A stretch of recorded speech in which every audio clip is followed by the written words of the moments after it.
Bonsoir à tous. J'espère que vous allez bien.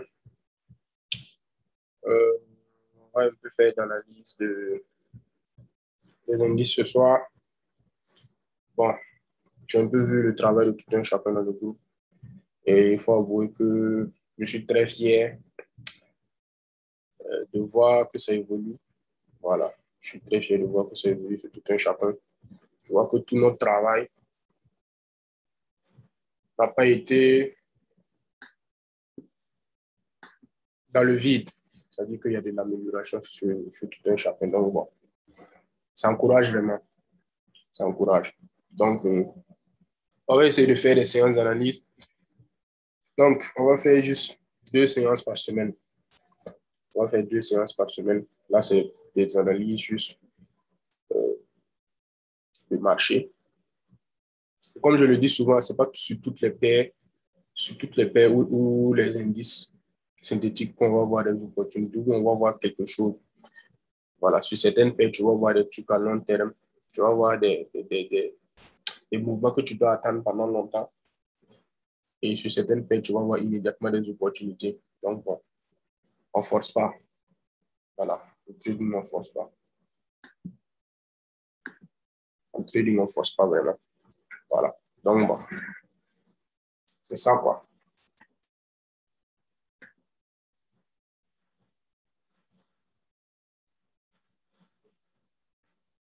Donc, moi, en analysant, je commence d'abord en H4.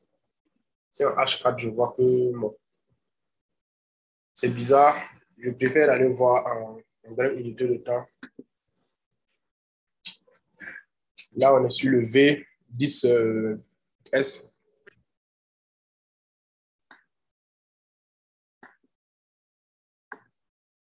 Là, on est sur le V10S. Donc, bon, on est en daily. Donc là, vous voyez un peu la tendance. Voilà, une petite consolidation à ce niveau.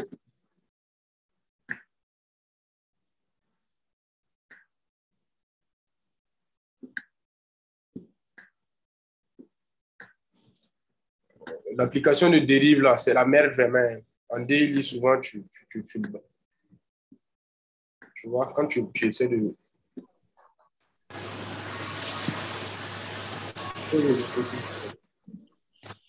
Quand tu mets tes choses, ça disparaît. Donc là, consolidation.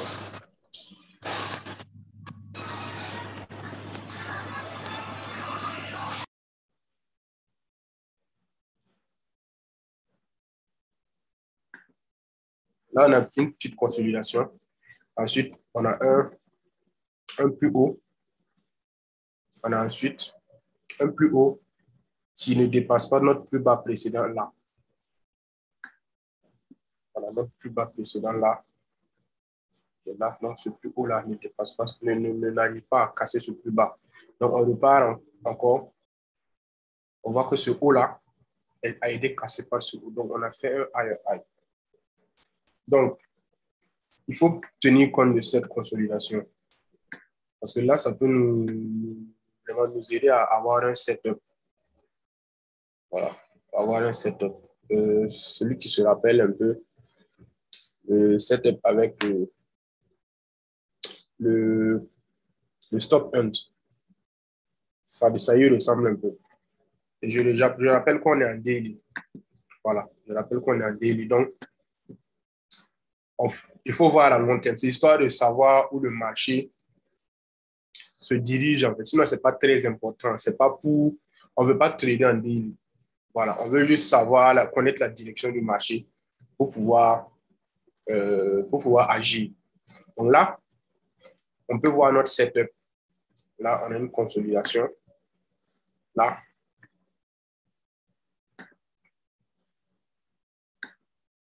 Et encore une autre ici. Et la règle, c'est quoi? On disait que quand il y a une consolidation, c'est qu'il y a de la liquidité. Donc, soit le marché, il va aller chercher la liquidité vers le haut, soit le marché, il va aller chercher la liquidité de l'autre sens, c'est-à-dire vers le bas. Donc là, on voit que le marché est parti chercher de la liquidité vers le bas. Donc, normal, le marché va impulser vers le haut. Donc, il a cassé le bas de cette consolidation. Voilà.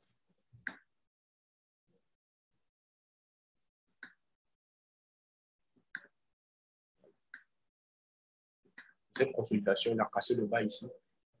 Donc, je préfère marquer la cassure. Là, ça vous permet de voir.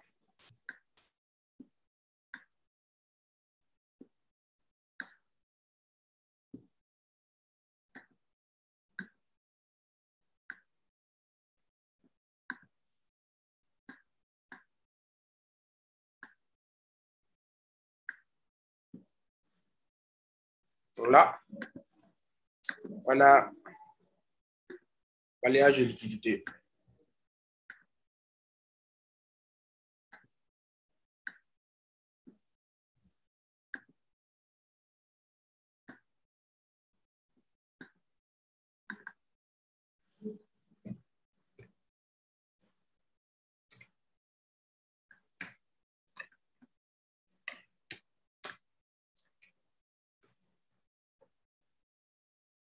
Balayage de liquidité.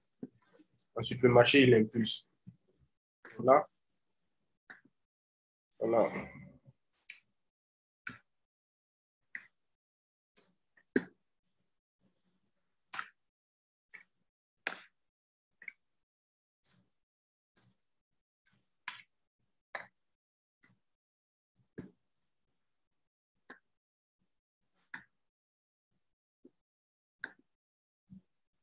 Un peu. Donc, là, on voit que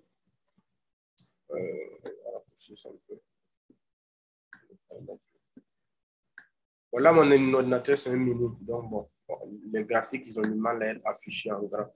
Par rapport à dérive, par rapport à TradingView de l'autre laptop, de l'autre HP, il est différent. C'est un petit écran. Donc, bon, on ne peut pas voir nettement tant qu'on ne sait pas. Mais là, on ne voit pas tout. Mais bon, on va se débrouiller un peu. Donc là, ça a cassé vers le bas et ça a fait une structure haussière. Donc là, on devait attendre le marché pour un retracement ici à la cassure. Donc, ça revient encore à la règle du F, du truc, de la flip zone en fait. La FZ qu'on a vu, la flip zone, on avait dit que quand le marché, il impulse et il casse une structure majeure, on peut trader directement la flip zone. Mais là, vous voyez qu'il n'a pas cassé cette structure majeure-là. Il n'a pas cassé cette structure majeure. Donc, on ne peut pas trader la flip zone. Sinon, on allait trader directement. Si elle avait cassé ce niveau, on allait trader cette zone. On allait trader cette zone.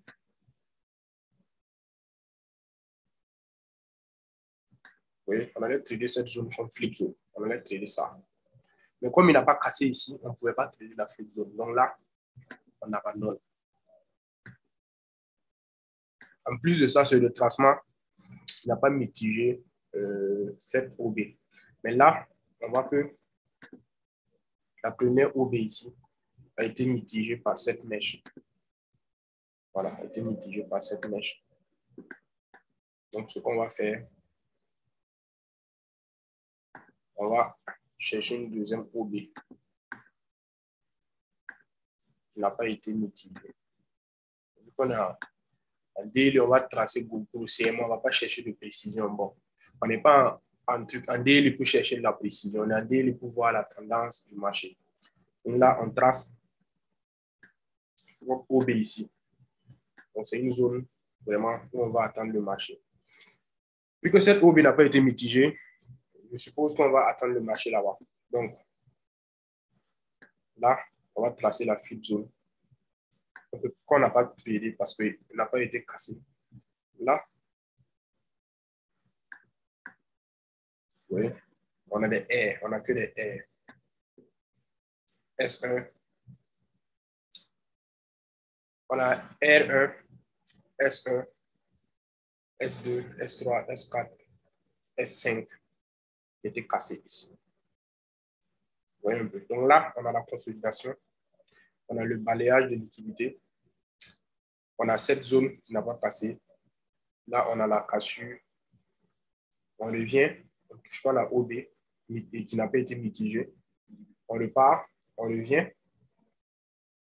Donc, beaucoup vont chercher à chercher des trades ici, marquer la liquidité là, chercher une OB ici à créer. Mais bon, moi, je ne vais pas chercher des bails à partir de ce niveau. Tant que le marché n'atteint pas cette zone, je ne cherche pas des bails.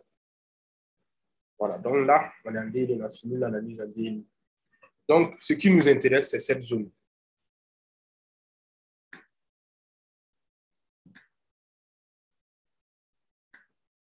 C'est cette zone. On voit très bien que le marché doit aller chercher notre OB. Un peu. Là, on est LZ.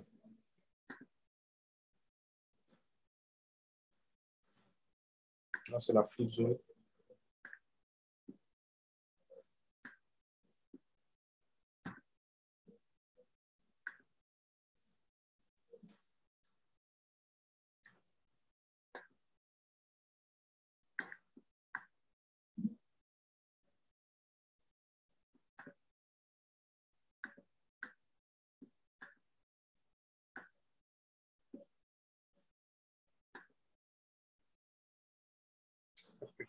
Voilà.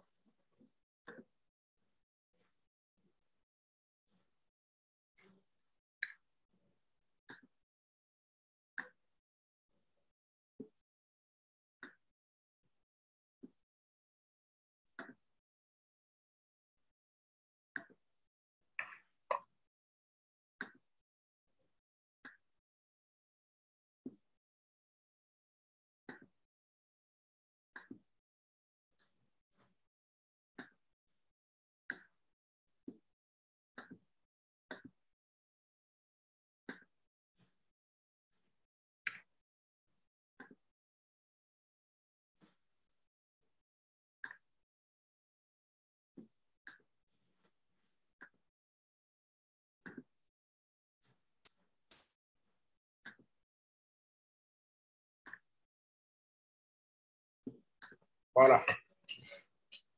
Donc là, on est en daily, on voit ce qu'on cherche. On recherche que le marché atteigne cette zone pour qu'on puisse chercher des balles. Sinon, là, sur de là à là, on va vraiment chercher des balles, des retracements, des zones de liquidité et voilà. Des selles. Vous voyez un peu. Donc, on a notre zone de liquidité sur toute cette ligne-là. Notre flip zone. Donc, bon, on va revenir en H4.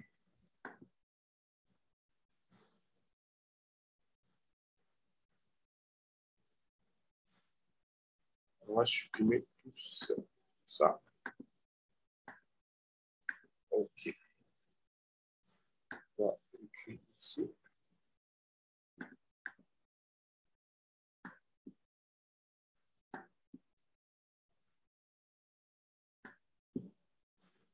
Donc, nous, ce qu'on cherche, c'est le retracement plus des selles, des retracements et des selles pour chercher ce niveau.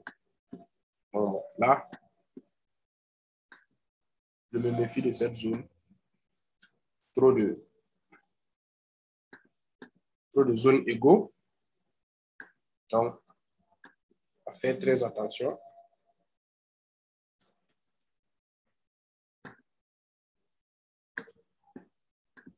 Mais là, on voit aussi que si j'ai R1, R2, c'est beaucoup. Là, c'est encore trop flou. Donc, on part en H1.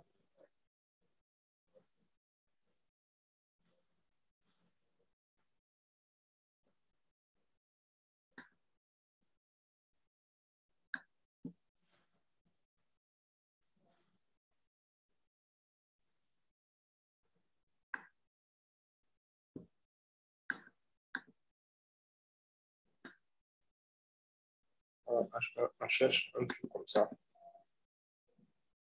Maintenant, tout ce tralala, tout ce qui va se passer ici, là, vu qu'on est H1, on va tenir compte, on va essayer un bail vers ce niveau, on va rien faire, on va attendre que le marché nous donne des certitudes, c'est-à-dire des zones de liquidité. En partant, il va nous donner des zones de liquidité, des R1, R2, des CP, des trucs, des CPLK, des CPLQ. Bon, beaucoup de choses pour nous permettre d'avoir confiance en notre zone. Voilà. Et cette zone aussi n'est pas à négliger. Oh, je pense qu'il y a des gens qui n'arrivent pas à se connecter depuis là. OK. Donc là, on va se méfier de cette zone. Mais le marché pourrait retourner sur cette zone. Mais bon, je priorise toujours cette zone. Voilà.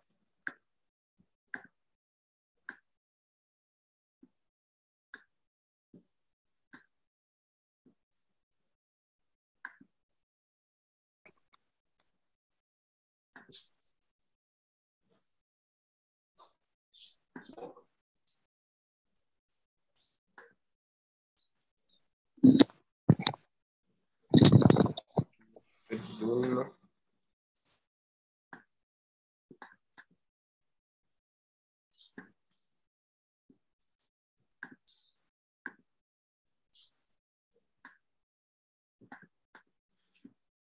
Donc, c'est un peu ça. C'est un peu ça, les gars. Donc, j'ai fini l'analyse de volatilité 10S. Y a-t-il des questions? Y a-t-il des questions?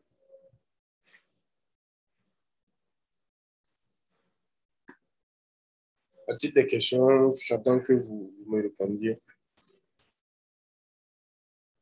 S'il n'y a pas de questions, vous mettez un pouce. Vous mettez c'est bon, et on avance. Oh, on ne va pas analyser toutes les paires, on va analyser juste deux ou trois paires. Juste deux ou trois indices. Parce que vous voyez qu'il n'y a pas trop d'indices. On ne va pas faire une analyse totale de tous les indices. Voilà, on ne va pas faire une analyse totale de tous les indices. Il faut laisser d'autres pour les prochains cours. Sinon, si vous faites une analyse totale, vous allez avoir une vision déjà qui est la mienne. Et vous n'allez plus cogiter, quoi. Donc, si je analyse tout en même temps, c'est pas bien. S'il y a une question, la personne décroche son micro et parle. Si c'est bon, vous mettez c'est bon. Et puis on avance. Faites l'effort d'écrire pour qu'on gagne en temps.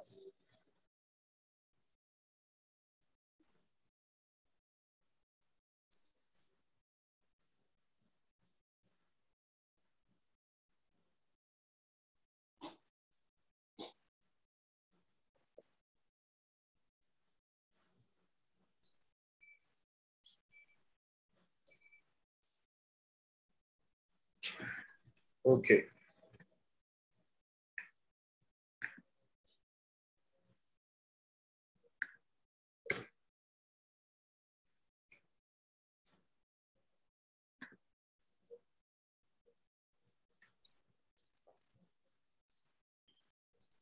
Voilà, je dis toujours, je pars en H4. Je pars en H4. Je regarde. Bon, là, on voit que on va avoir un semblant de OB ici. On va avoir un semblant de OB là.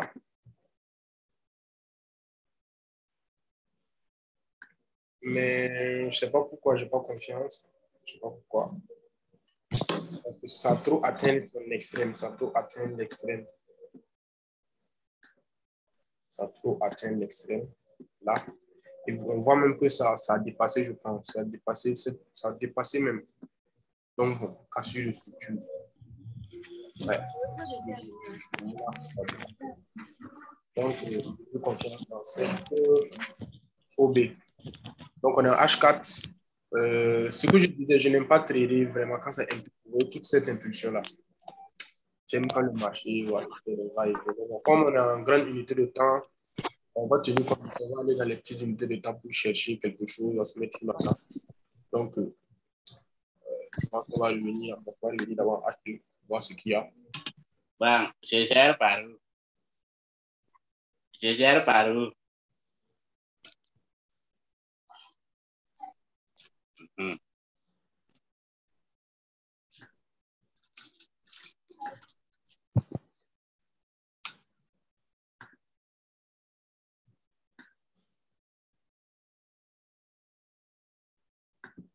Ok, on continue. Donc là, on va aller à partir d'ici, on va essayer d'un peu d'analyser pour avoir vraiment le fil de ce qui, pour comprendre le mouvement futur. Parce que là, vous voyez qu'il y a beaucoup de mouvements. C'est vraiment les caractéristiques que j'aime trader en fait. Vous voyez, quand le marché, il retrace beaucoup, il retrace, il crée de la liquidité. C'est vraiment, j'aime vraiment ça parce que ça me permet d'être à l'aise pour trader. Mais quand le marché fait des impulsions, oh, j'aime pas trop. J'aime pas trop, je m'abstiens le plus souvent. Donc là, on voit ici.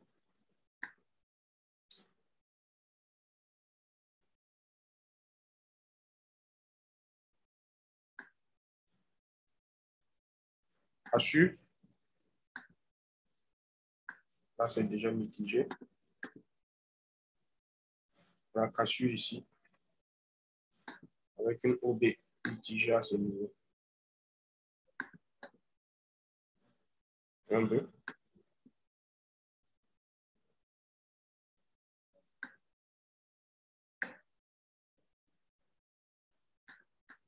Donc, il nous reste cette OB qui n'a pas été mitigée. Donc, là, vous voyez que ça mitigé, ça part. Donc,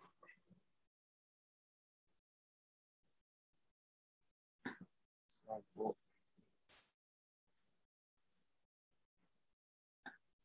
Mitigé. Il reste quoi? Il reste ça.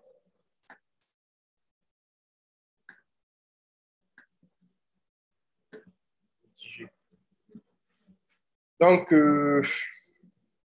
c'est assez simple. Quand c'est fait comme ça, c'est assez simple à trouver.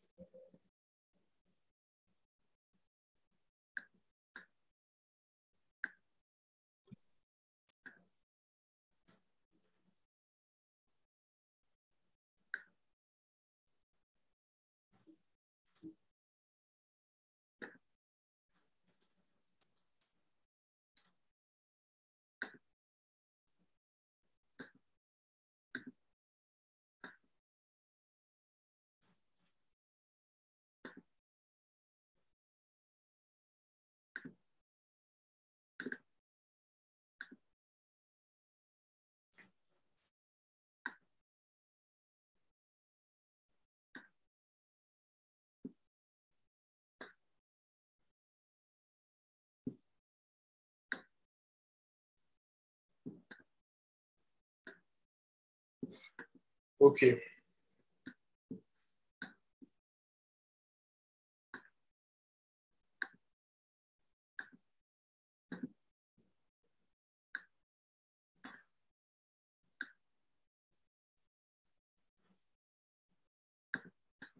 Donc là, vous voyez, là, c'est S, R, flip. Bon, je vais matérialiser.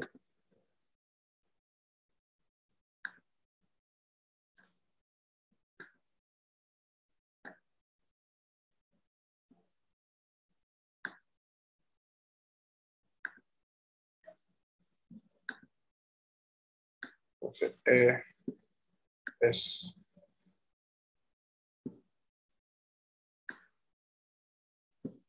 Voilà. R, S, flip. Vous voyez, ça répond très bien, ça repart. Donc là, on a fait quand proprement dit R1, R2, R3. Ça mitige ici, propre. Ça repart. Vous pouvez même attendre de rentrer avec confirmation, cassure, le test sur pullback, ça avance. Là, on constate une consolidation.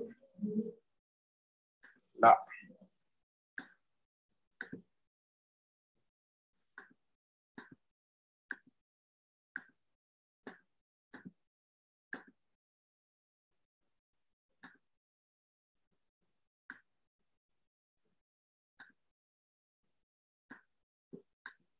Consolidation.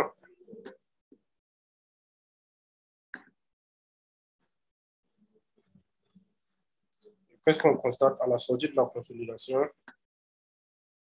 On a notre OB qui est là. Encore. Avec une bonne zone.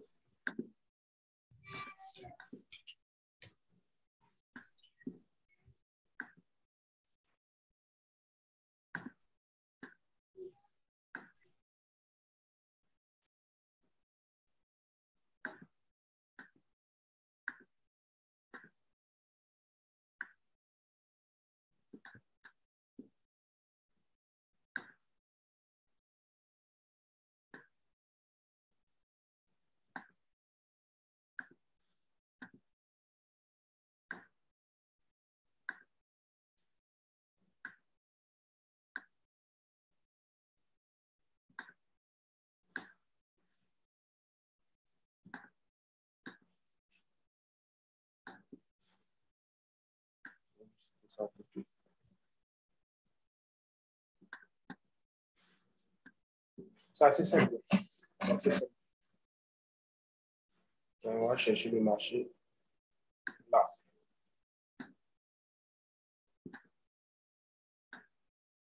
Chercher cette zone. Et toutes les règles qui sont appliquées là. Voilà, c'est toutes les règles qui sont appliquées. Là, il y a beaucoup de OB mitigés à ce niveau parce que là, quand on va entrer ici, on va sécuriser ici le marché là. Chercher. En tout cas, c'est très simple. C'est très simple. Quand le marché bouge comme ça, c'est très simple. En fait. Y a-t-il des questions?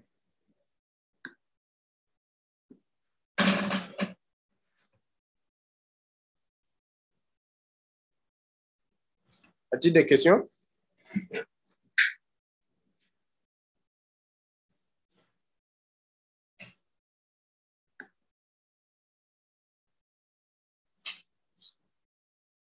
Sur l'analyse du...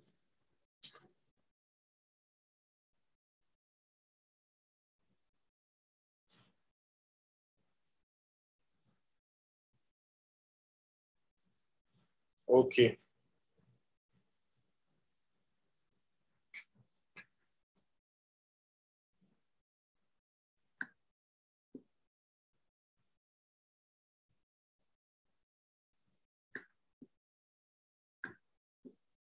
Et les autres?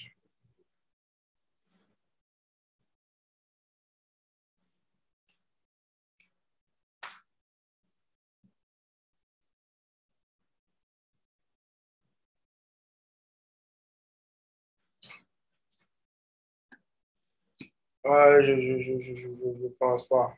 Ça peut pas être une utilité. Je pense pas. Je pense pas. Parce que là, avec cette consolidation, je pense pas que ça constituerait une zone de liquidité. Mais là, on voit nettement une zone de liquidité R1, R2. Je pense que ce niveau-là, vraiment, il va être solide. Je pense vraiment que ce niveau sera solide. Mais bon, le marché est roi. Toujours est-il qu'on a appliqué toutes les raisons, on a appliqué toutes les règles. Donc, il peut y aller que tu appliques toutes les règles à la perfection et que tu te fasses prendre. Toutes les questions d'avoir beaucoup de probabilités, d'avoir ton taux de réussite élevé, quoi, de permettre d'avoir un taux de réussite vraiment élevé.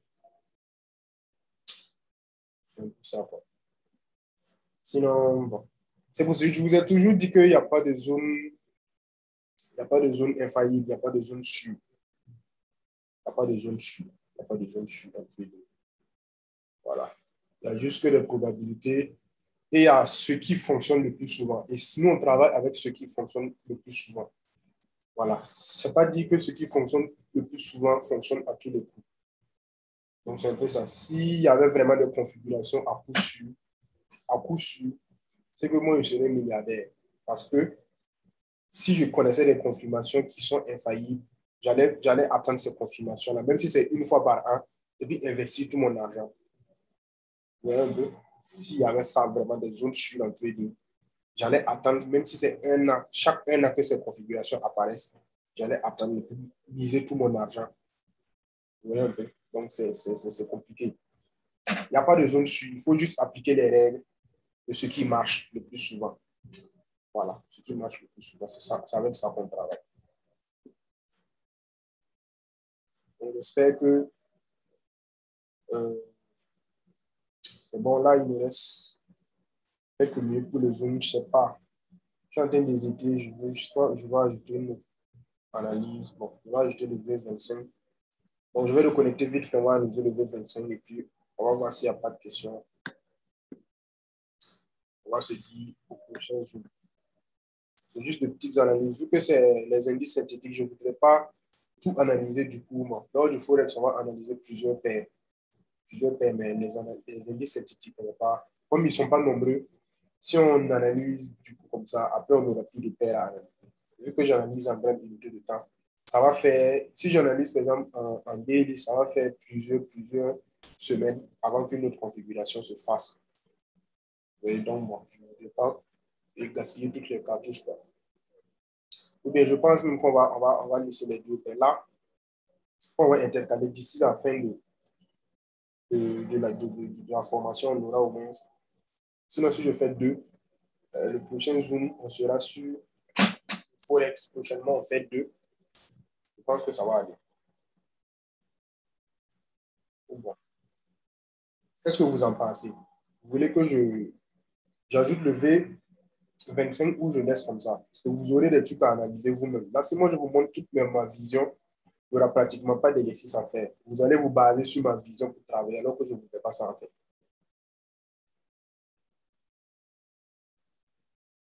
Essayez de me dire ça, parce que le Zoom va s'éteindre dans 1 minute.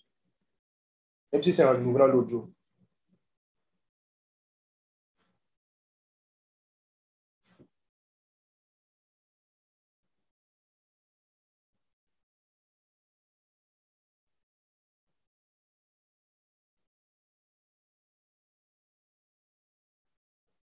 Écrivez les gars. On analyse ou pas?